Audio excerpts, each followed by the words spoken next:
Halo semuanya, selamat datang kembali di podcast yang kita ngapain kita di sini ya, yaitu Maris Manajemen Resiko. Sebenarnya nama channel kita sekilas obrolan, karena materinya lagi manajemen resiko.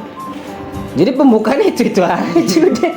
Bosen gak sih kalian penonton? Bosen kan, nih saya juga bosen sih udah ini sampai jadi dukun sementara kan untuk membayangkan. Saya orangnya terlalu mendalami boleh.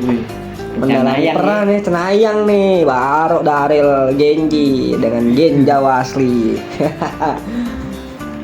Kita lanjut kali ke materi ya. Boleh. Materi podcast kok ada materi. Cah. Bangek. Yang kita materi berapa sih? Gue lupa tuh. Berapa sih? Materi keempat. Bohong, ini materi terakhir enggak. Yeah. Kita tuh balik ke materi keempat. Yaitu adalah estimasi kerusakan. Diva kerusakan. Ini siapa nih yang duluan nih mau mulai nih? Ini podcast ngacak sudah sih. Boleh dari Bang Dimas dulu kali ya, karena dia paling ngaco di sini kayaknya. Ini dukun si Malakama namanya nih. Ya, yang materi pertama itu kan namanya adalah survei data kerusakan. Weh. Di sini tuh sebenarnya orang-orang pada seneng nih kalau survei data kerusakan, soalnya berurusan dengan duit dan duit. Duit bukan duit ya. Jadi lakukanlah apa yang kamu sukai. Ngaco jadinya kan.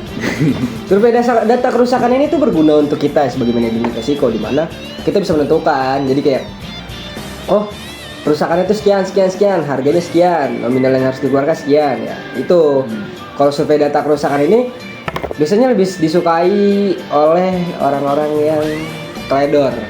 Karena perusahaan itu untung.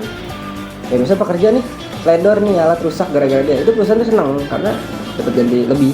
Itu yang ganti malah karyawannya ya, bukan perusahaannya ya? Ya tergantung sih bro, kan namanya kita manajemen resiko juga ya, survei data. Ya data ini kan tergantung. Ini data dari mana dulu nih? Data kan bisa ketahuan kan, yang rusakin siapa, yang ngancurin siapa. Itu ketahuan bro semuanya.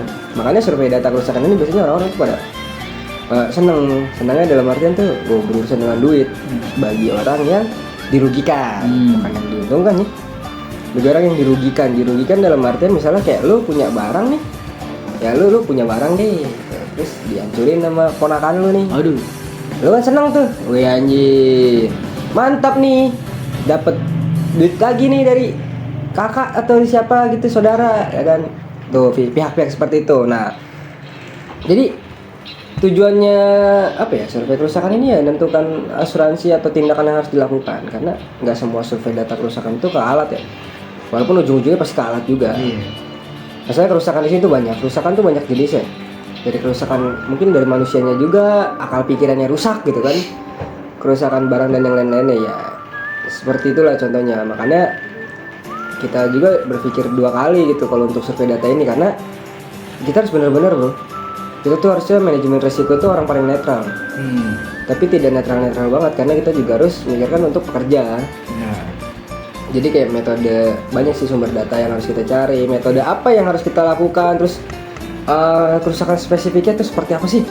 Ya jatuhnya industri spesifik sih, estimasi ya. Estimasi itu waktunya yang diperlukan untuk selama kita survei ini tuh berapa lama sebenarnya. Nah, data ini kan bisa secara langsung dan secara responden ya, atau data teknologi biasanya. Kayaknya GFOM ya. GFOM tuh bisa survei data kerusakan ini kan banyak lah macamnya. Cuman yang kita pikir-pikir lagi ya pasti ujung-ujungnya ke duit. Nah, di sini juga harus ada kerjasamanya. Kita juga harus manggil orang-orang ahli segala macam. Itu tuh semuanya bisa mengeluarkan uang, tergantung kejujuran kita dan tergantung kinerja kita tuh seperti apa. Dan siapa yang kita mau untungkan atau rugikan, seharusnya sih tidak boleh ya, karena manajemen risiko itu untuk keselamatan manusia, nyawa men. Tapi ya balik lagi ke ini adalah dunia bukan akhirat. Di mana-mana ada dosa ya kan. Maklum lagi pakai beginian jadi rada bener dikit. Kita lanjut nih, namanya adalah estimasi dampak energi. Ini apapun kali, kayaknya saya mau dukun dulu terus. Oke, mungkin lanjut gue karena partner gue yang paling ganteng ini lagi ngedukun, lagi estimasi. Ya.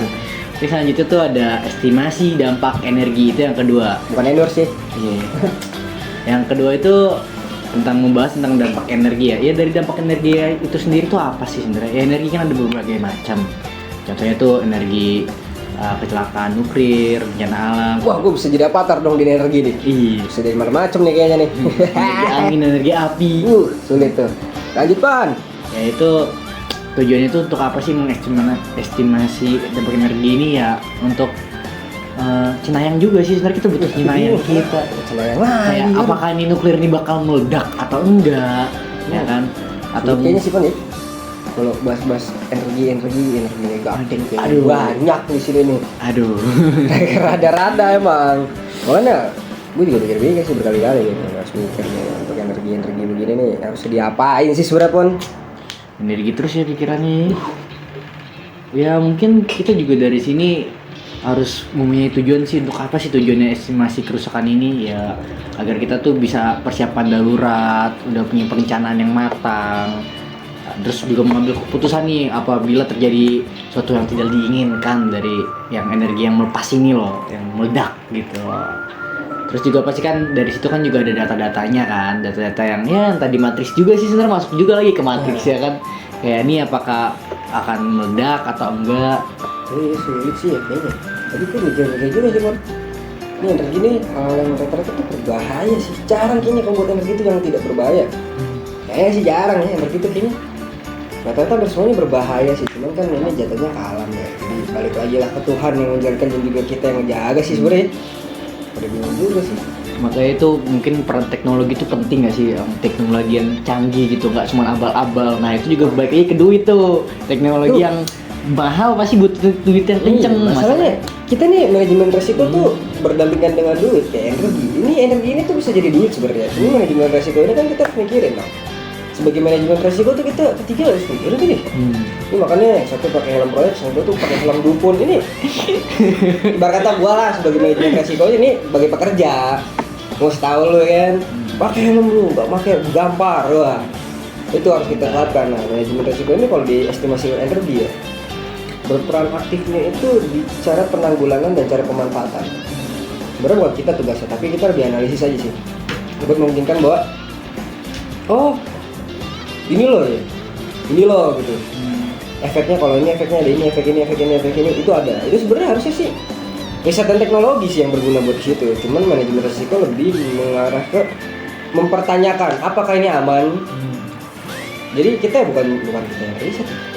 Ya orang-orang ahli ya, kita orang ahli sih manusia biasa. Tetap kayak ahli riset dan teknologi itu harus tetap ada. Cuman kita tuh sebagai orang yang bertanya aja, kayak sampai nanya gitu, bro, lu minum bensin aman nggak? Aman. Nah itu kita bagian pertanyaan itu. Jadi ketika kita tahu nih dari para ahli fisikawan, biologi dan segala macamnya, kita baru bisa menentukan, oh ini tuh harusnya seperti ini, oh ini harus seperti ini. Cuman kan kita harus pakai matrix. Matrix lagi. Pusing gue jadi. Kayaknya, wah banyak sih kalau efek energi ya. Kayaknya masih lebih. Kalau lanjut aja Bang. Lanjut aja kali ya. Lanjut kan? Lanjut yang ketiga, ada terdampar dan membunuh. Dalam bener. Keren banget nggak sih kata-katanya itu? Filosofi sekali. Gue berat jadi keinget satu hal. Apa tuh Le? Terdampar dan membumi seperti kameramen kita yang sedang terdampar dan membumi di balik kamera. Rebahan kita yang di sini yang pusing gitu. Saya melihatnya senang-senang aja, senang-senang pengen gamparin sebenarnya sih. Dari tadi tuh terdampar dan membumi sendiri dia, nempel terus sama bangku dia. Nah kita terdampar dan membumi. Yang dimaksud terdampar membumi itu adalah kayak ya kapal nih Titanic misalnya.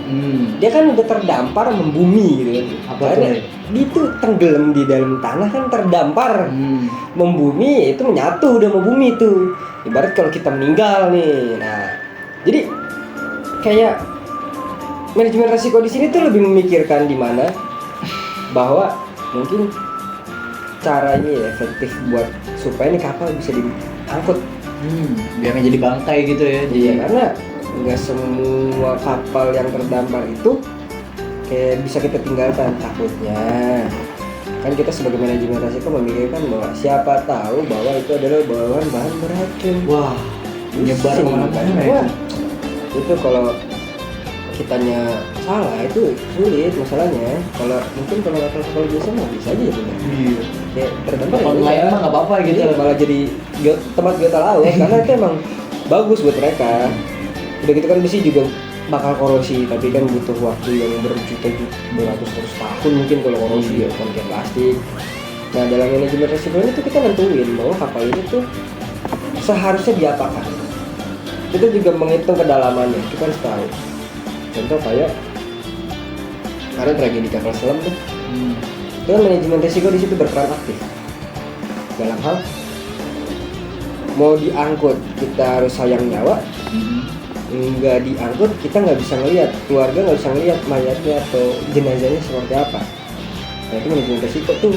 Cuman kita balik lagi soal biayanya, karena kalau mengangkut kapal dari dasar, jangankan mungkin jangan Antartik berapa ribu sih? Waduh, 11 kilo kayaknya, 11 kilometer ya dalamnya. Kayak Palu Mariana itu 11 kilometer ke dalam dasar tuh laut. Itu mahal bro, nggak murah. Itu harganya bisa bener-bener kayak berapa puluh, mungkin berapa miliar gitu.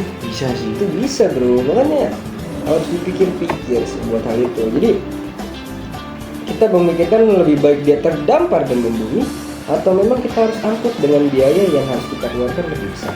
Dan itu dulu nggak semua negara punya kapalnya, karena yang punya kapal itu hanya masa 2 negara ya. Rusia, 3 mungkin, Rusia, Cina, Amerika sama Amerika itu doang yang punya kapal. Negara-negara paling besar tuh mereka punya kapal, dari kapal selam, kapal pengangkut, sampai bahkan mungkin kapal pencarinya, itu kapal sonar. Nah jadi definisi terdampar dan membumi itu maksudnya ya kita barang itu sudah menyatu dengan bumi. Contoh ya kapal Titanic aja sih, makanya kalau kita mau angkut kapal Titanic sebenarnya tadinya mau diangkut, cuman kan sebagai kita nih, mereka kan mempertimbangkan, mereka kan bertanya kepada kita yang sebagai manajemen resiko, gimana sih resikonya, apakah diangkat kuat atau tidak kuat. Apalagi pada zaman itu tahun 1908, 1909, mungkin 1911, 12 atau 1917, di sana alat belum ada yang seperti sekarang. Jadi memikirkan, bahkan setelah 100 tahun mungkin ingin diangkat pun tetap tidak bisa karena sudah rapuh kan, korosi. Sekarang kita lanjut ya, daripada terdampar dan membumi seperti kamera kita yang celananya kedodoran. Kita lanjut aja di kerusakan kecepatan tinggi atau HSC. Nah di HSC ini kayak sih kan bingung juga, kerusakan kecepatan tinggi. Mungkin HSC itu menurut gue tuh adalah sebuah kapal ya. Kapal yang tuh yang dirancang nih oleh manusia untuk beroperasi dengan kecepatan yang tinggi. Biasanya itu digunakan biar mungkin dari pengiriman gitu ya, biar cepat gitu. Butuh, mungkin kan importer tuh butuh banget nih. Gue butuh kapal yang cepat gitu nih biar cepat nyampe barangnya. Makanya dibuatlah ini kapal HSC. Nah dari potensi risikonya itu tinggi nggak sih? Kan barangnya kapalnya cepat nih ya. Dia otomatis bawa barang ya. Nah barang itu bisa hancur-hancuran, burung-burung jatuh-jatuhan gimana tuh Le? Makanya harus ada risikonya nih. Makanya harus dikasih penjagaan gitu. Terus juga kan apa ya, kalau buat tergantung kualitas kapal sih. Semua itu bisa bergantung pada kapal. Kecepatan kapalnya kan kecepatan tinggi ya. Jadi jatuhnya speedboat. Kapal-kapal cepat. Jadi ya, gue sebagai orang yang tinggal di utara yang melihat pembuatan kapal tergantung bahan dan cuaca. Karena apa? Bahan rata-rata kan pakai fiber press namanya, fiber press di resin. Itu mungkin untuk kecepatan di atas 60-80 itu masih sanggup untuk menanam bahan, tapi di atasnya mungkin tergantung juga sama badai dan tergantung nahkoda yang bawa. Ini begitu kayaknya sih, kecepatan tinggi masalahnya terlalu berbahaya, terlalu beresiko. Misalnya kapal tuh bisa pecah. Coba kita pikir-pikir lagi ya, mau nggak mau karena kita butuh waktu cepat. Mungkin sekarang kayak kapal tentara yang siluman KRI Golok itu kencang kok dia. Tapi dia sistemnya kan bawah palka kapalnya itu bukan modelan lancip, tapi dia modelan vector pool. Dimana tengahnya itu dia buat menghantam, buat ngalur air supaya pemecah airnya itu tidak terlalu parah sih. Maksudnya tidak terlalu bertabrakan langsung dengan air. Jadi dia mengikuti alurnya air. Terus apalagi sih pun kayaknya kecepatan tinggi. ya, Bingung sih. kecepatan tinggi itu juga kapal, ya kan kita periksa kapal nih Le ya. Iya sih. Kapal kan pasti kan membawa manusia dong. Nggak mungkin kan, kecuali kalau misalnya kapal tanpa awak gitu. Ya itu juga menjadi prioritas utama lah dalam resiko ini ya. Sebenarnya bukan barangnya sih, tapi orang-orangnya. Karena orang-orang itu ya nyawa gitu loh. Ya, tergantung sih kalau gue mikirnya malah gantung barang, kecuali barangnya kayak memang untuk nyawa manusia juga. Oke. Barang itu juga diperuntukkan untuk dua hal itu sangat penting gitu. Terus gimana lagi Pak? Ya, makanya mungkin dibuat lagi peraturan lah ya, peraturan kembali ke peraturan agar lagi, regulasi lagi, terus orang-orangnya lagi, itu bakal penting. orang-orangnya itu ya jangan macam-macam lah di ASC itu, barang-barangnya juga yang aman-aman aja lah, jangan yang ledak-ledak deh kan. Ini udah pusing di situ. Terus kalau itu kita lanjut ya. Lanjut aja kali. Gimana nih? Ini apa namanya nih? Mata saya buram nih. Oke, saya bacakan aja kali Apa dukun. tuh? Yang kelima, konsekuensi kerusakan. Waduh, manajemen resiko itu sangat penting ya di dalam konsekuensi kerusakan. Kenapa? Ya karena memang kita tuh di situ fungsinya. Fungsi untuk konsekuensi itu sendiri, bahwa kita harus cari tahu konsekuensi apa yang bakal terjadi dan hal apa yang harus jadi solusi itu ada sih. Nah, kan kalau konsekuensi kerusakan ini di mana kerusakan itu kita tahu ya, konsekuensi yang harus kita tahu. Misalnya kayak kita bawa barang berbahaya, konsekuensinya ya meledak. Bawa barang yang gampang meledak ya meledak. Bawa barang gampang yang kebakar, ya konsekuensinya kebakar. Kalau kita bawa kapal, konsekuensinya tenggelam. Kalau kita bawa mobil, konsekuensinya kecelakaan. Semuanya sama. Konsekuensi kita hidup nggak ngapa-ngapain, ya nggak jadi apa-apa. Konsekuensi itu ya. Itu konsekuensi dari manajemen resiko sendiri ya, konsekuensi seperti itu. Gue ngasih lu dua pilihan. Lu mau ngangkut ini tapi bisa terjadi terbakar, atau lu nggak mau ngangkut ini tapi duit lu rugi.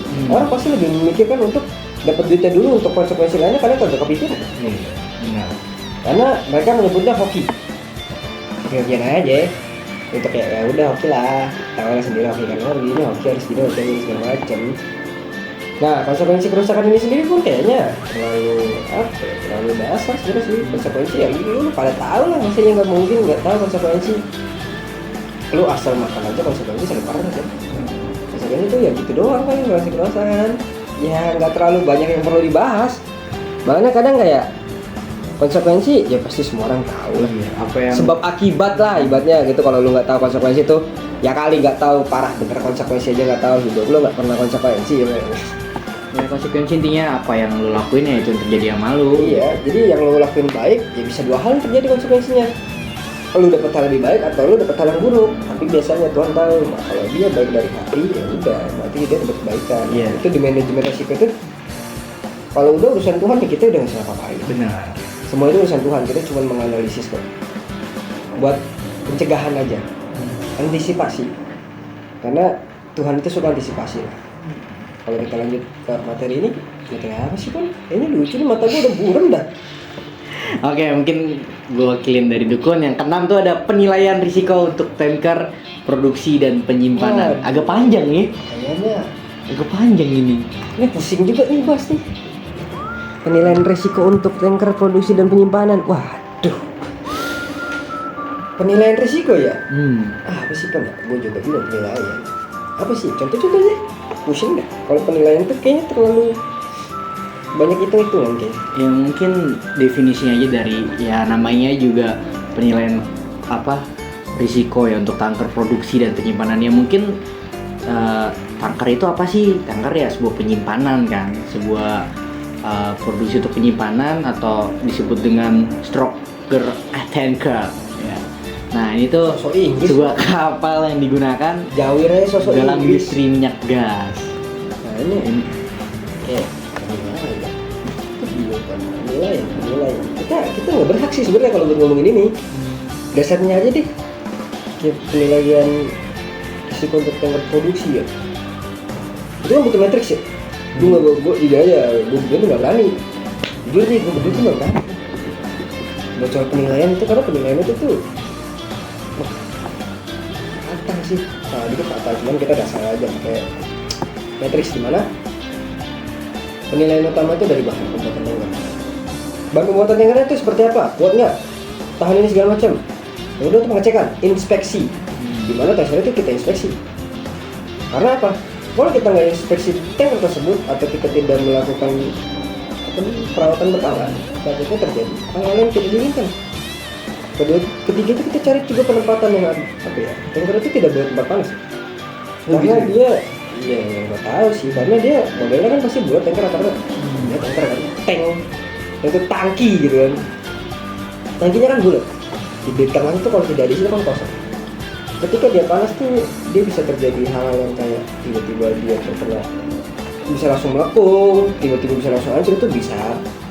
Makanya manajemen risiko sendiri itu pasti menempatkan tanker itu tempat-tempat yang adem.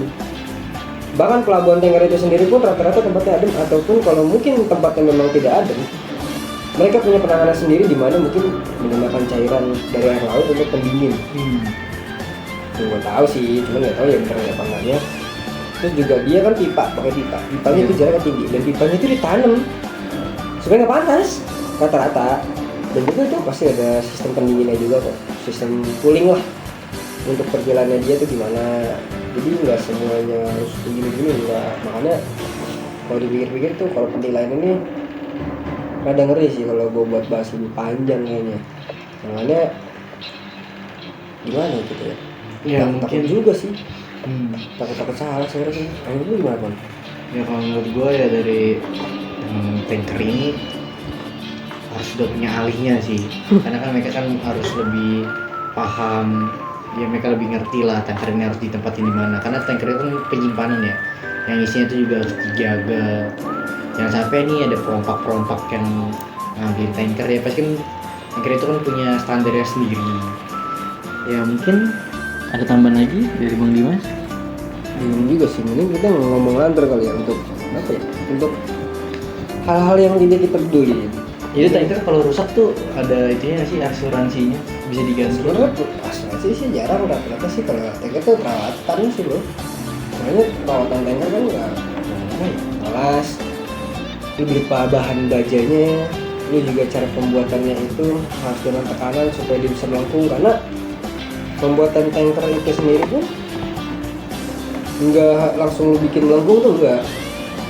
Dia tetap dibikin seperti kotak atau rada-rada melengkung segi 5 segi 6, baru dia dipas dengan tekanan tinggi supaya bisa melengkung sempurna. Makanya dia rata-rata tanker itu berat, bukan karena dia dibentuk memang bukan, tapi memang dengan tekanan gitu. Dan juga di dalam tanker itu ada sekat, di mana sekat itu untuk menahan gelombang, misalnya kayak di truk. Kalau dia kagak nggak ada sekatnya dan diisi penuh, ketika dia ngerem itu semuanya ikut, nggak bentuk, nggak bisa ngerem, malah bebannya balik. Sekat itu kayak penahan gitu di tengah-tengah dalamnya gitu ya? Iya. Atau gimana tuh? Itu di dalamnya tengah-tengah ada sekatnya. Nah, kalau kita bahas estimasi kerusakan, estimasi itu kan pasti waktu ya. Manajemen risiko itu berhubungan dengan waktu, uang, keselamatan. Waktu yang dibutuhkan untuk penanganannya, uang yang dikeluarkan untuk solusi yang ada, dan keselamatan yang kita utamakan. Itu manajemen risiko. Karena kalau kita mau punya estimasi ya gimana? Lu beli paket aja ada estimasinya kan? Estimasi Estimasi kedatangannya. Kita juga sama, estimasi kita melakukan investigasinya, kita cari tesisnya, kita cari analisisnya, kita cari isi-isinya segala macam sampai kita tahu, oh ini solusi terbaik, oh ini tuh seperti ini, caranya harus begini, oh dia harus begini, oh dia harus begitu, ya kan gitu. Makanya kayaknya enggak, estimasi itu lebih gampang sih, tapi lebih ribet karena makan waktu. Namanya estimasi ya waktu, jadi apain saya memang waktu yang kayak Nih, waduh pusing gue langsung nih kalau soal begini nih. Masalahnya kita nih syuting nih jam berapa sih ini jam berapa nih, jam 2 pagi ya ini. Iya itu jam 2 ini kita tuh syuting jam 2an karena kita gabut aja sebenarnya, ada tugas sih kita kerjain. ya benar.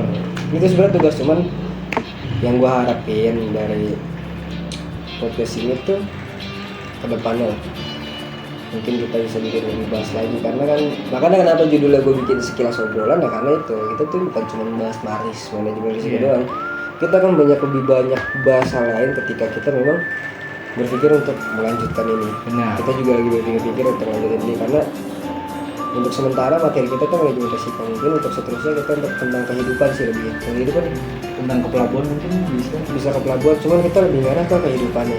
Biota laut mungkin. Ya, ketemu Patrick dong sekarang benar. Enggak, jadi kita lebih ke arah ke arah ke masyarakat sih. Sama ke arah realita yang ada. Jadi kita ke kehidupan umum lah, tapi tetap beberapa kita singgung untuk ke pelabuhan dan ke logistik. Ya. Cuman kita mungkin setelah materi ini habis, materi ini selesai, bab ini selesai, kita lanjut untuk ke lebih kayak keluh kesah sih. Kan ada untuk keluh kesahnya, keluh kesahnya pekerja, Kerja. dan logistik. kalau kesannya masyarakat untuk dampak-dampak apanya itu kita akan melakukan itu. Dan kita juga nggak harus yang gimana juga sih, cuman gue berharap lebih sih. Kalau channel ini bisa berkembang, channel ini bisa bikin lu semua seneng, karena di sini tuh pembahasannya ya memang ngalur ngidul, tapi kita tetap ngejelasin yang sebaik-baiknya kita tetap ngejelasin dengan sejujur-jujurnya. Iya benar. Karena kita nggak mau yang namanya untuk hal-hal realita itu berbohong. Kita juga walaupun kita ngundang orang yang benar-benar memang ada di dalam itu, yang memang merasakan itu. Misalnya kayak dari tadi kan kita ngomongin manajemen risiko, kita juga bilang ke dia apa sih dampaknya, apa sih yang ngerasain ada manajemen risikonya berjalan atau enggak, itu kita langsung tanya langsung. Nah, Jadi kita nggak ada ya, ini nggak ada yang tutup-tutup gitu kan. iya, yang terbuka kok kita. Itu tuh terbuka aja, makanya nggak tahu juga sih kalau kena dolar kuning bingung juga gua, misalnya kena distract kan bingung gua. Jadi gua berharap lu semua bisa stay lah di sini lah. Kalau di nonton lagi nanti ada kok di penutupan materi pembahasan tetap ada. Gue berharap sih tetap bisa jalan ya, karena siapa tahu bisa jadi sumber penghasilan itu. Yoi, amin. Itu sih yang gue harapin, sumber penghasilan. Mungkin juga bisa apa ya? Itu gue lebih seneng kalau orang-orang ngobrol ke sini, datang ntar gue undang salah satu siapapun itu untuk ngomongin soal masyarakat apa sih rasanya. Lu tinggal di Priok nih, kayak gua orang ini tuh tinggal di Priok yang berbatasan langsung dengan laut, pelabuhan, logistik, itu semua ada. Jadi satu di daerah namanya Tanjung Priok. Makanya kita juga pengen ngundang banyak orang tuh supaya lebih ke anak Priok tuh nggak cuma kayak gembel bro. Anak Priok tuh banyak yang berkembang. Anak Priok tuh nggak cuma jadi orang pinggiran, tapi anak Priok tuh bisa jadi lebih wah juga di Batarang. Nah ini kita juga berharap lebih sih di situ. Menghapus asumsi masyarakat ya. Iya, asumsi jelek lah masyarakat dari pelabuhan tuh kayak gini. Dan gue juga mohon maaf sih sebenarnya kalau misalnya manajemen resiko kayak gimana, gue nggak perlu tahu juga sih ya. Karena mungkin dari kita sekian kawan-kawan, karena kita jam 2 pagi bro. Jadi kita masih melek nih. Karena mohon maaf nih kalau matanya rada begini, kalau gue matanya mau beler. Kalau temen gue biasanya nggak beler. Ini udah beler nih. Udah beler, makanya kan jam 2 pagi nih gue bikin video nih. Cuman supaya ngasih ilmu-ilmu lah. Makanya kalau itu lu tanya dong di kolom komentar lah. Tanya dong dikit aja dikit. Gue kagak ngeliat pertanyaan kosong doang untuk head comment. Ini gue pengen tuh lu bertanya nanti di YouTube, gue ditanya di YouTube. Tanya apa aja dah, terserah lu. Karena setelah dulu ya. Iya, yang penting masih berhubungan dengan manajemen resiko. Tapi setelah manajemen resikonya habis, terserah lu mau tanya apa. Nanti gue masukin, gue spill semua pertanyaan itu. Gue masukin mungkin berapa? 20 lah 20 paling sih. 20 pertanyaan yang bakal gue jawab langsung. Itu pertanyaan random aja sih. Mau ditanya bapak lu siapa kayak gini segala macem. Oh lu tanya deh pokoknya deh. Itu kambing lahirnya gimana tanya aja. Ini sekian ya. Sekian dari podcast Maris kita. Dan tolonglah di like, subscribe-nya lah. Biar kita boleh lah ya. Cuma sedikit lah. Oke semuanya. Salam dari kami sekilas obrolan.